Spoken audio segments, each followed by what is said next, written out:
فضيحة من العيار الثقيل تهز أروقة الإدارة في بث مباشر وأمام أنظار الجميع. مواطن شجاع يفتح النار على رئيس البلدية وأعضاء المجلس المنتخبين ويكشف المستورة.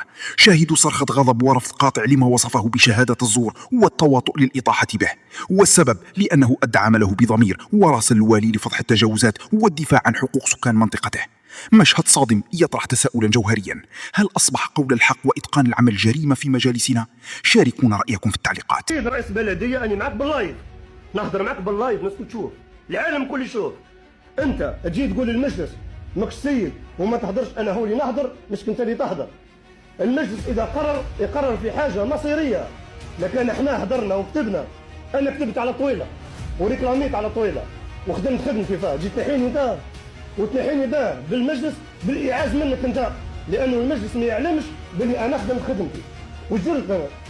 أعطيني الحدود اللي فتها أنا وش هي، أعطيني الحدود. أنا لا تحضر فيا كيما خي حضري وتحضرني بالمجلس ما على باله بحد شيء، لكن المجلس ينبطح من أجل مصالح شخصية ولا ذاتية، هذه ما نسمحش لها. خلاص أنا والله العظيم والنبي الكريم يا شهادة على الزور يا رئيس بلدية يا اللي شوف اسمع شوف نهضر معاك، شوف نهضر معاك والله يا شهادة على الزور هذيا اللي شهدوها معاك والله ما نسمح فيها إلى يوم القيامة ونحاسبك عند رب العالمين.